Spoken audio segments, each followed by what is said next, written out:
Water has to come from somewhere, it's gotta go somewhere, okay?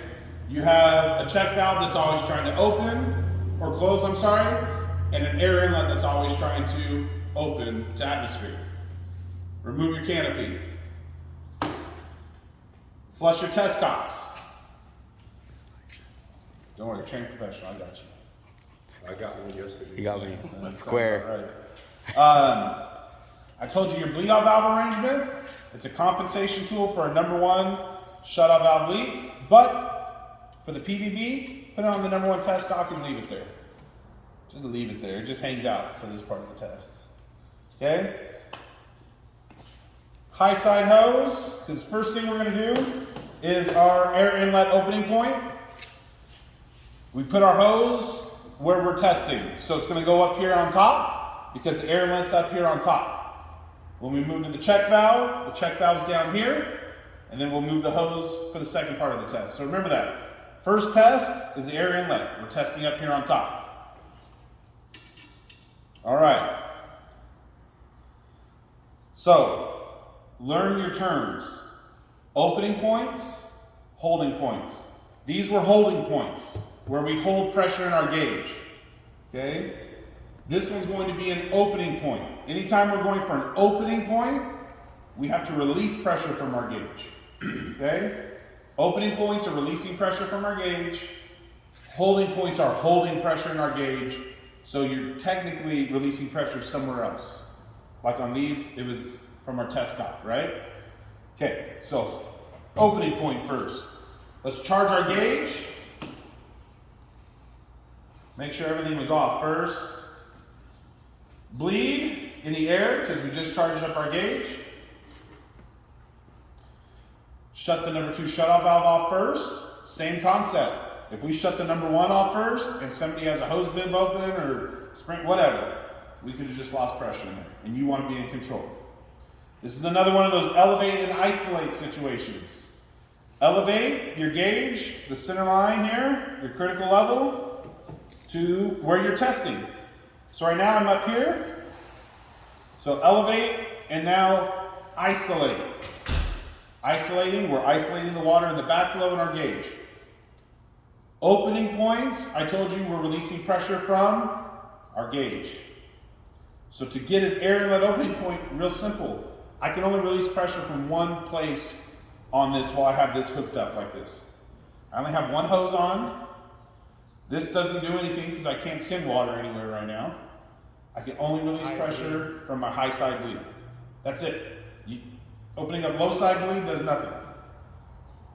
Open slowly, and you'll see it start to drop, and just pay attention to it. This one goes high if I remember right.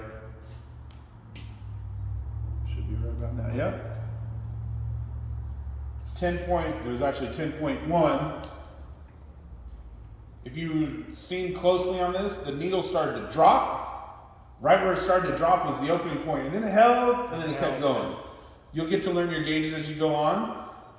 If you had read 9.0, that still would have been good because it dropped about a pound and then kept opening. So just get a feel for your gauge. So I'll say 9.0 on this one. Now we have to see 9.0, there's a box we have to check on this. Fully opened or did not open? Fully open. Fully open. Okay, how do you know that it's fully open? If that top thing's empty, you gotta empty it. Is it empty? Nope. I gotta drain the pool, right? Drain the pool. Take your hose off. Anytime on this one and this one, anytime you see fully opened as an option, take your hose off.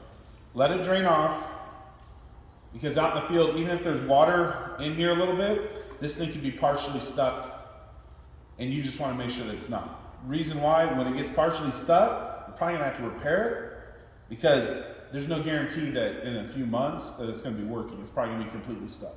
So go ahead, repair it. But for now, I can put my gauge down.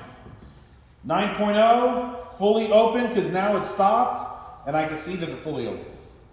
A lot of guys will come here and do this, have fun with it, whatever. You tug it more than 3 times, you just, never mind. But seriously though, look in there, make sure fully open. That's all we're wanting to see. That's why It's important to take the canopy off, otherwise you can't see in there, okay? So we got that good, we're good. Close your test cock, otherwise you're gonna get wet. Make sure everything's closed. Restore water to the assembly. Notice, this is still off. Now we're ready to move on to our holding point, check valve holding point. All you gotta do is move your hose down now to the check valve. Remember, you just had your bleed open, so get ready to bleed any air out. Elevate, isolate, and observe. You take a moment to observe, because when we get to troubleshooting, this observe part comes in handy. So I told you, now we're going for a holding point. Hold pressure in your gauge. Don't remove pressure from your gauge. Remove it from the backflow. There's only one way we can. Number 2. There you go. It's just like the double check now, right? All we're doing is holding high side pressure before the check, opening up the back side of the check to atmosphere. Wait till this goes down to a drip drip or less. And it's holding at 2.2. I can put this down now. 2.2. I can now close all this off. Remove my hose and my equipment. Restore water. Slowly restore water to the customer. Canopy's back on. So I had 9.0, fully open, 2.2, pass or fail? Pass. Passes. I have everything put back. Any questions on the PVB?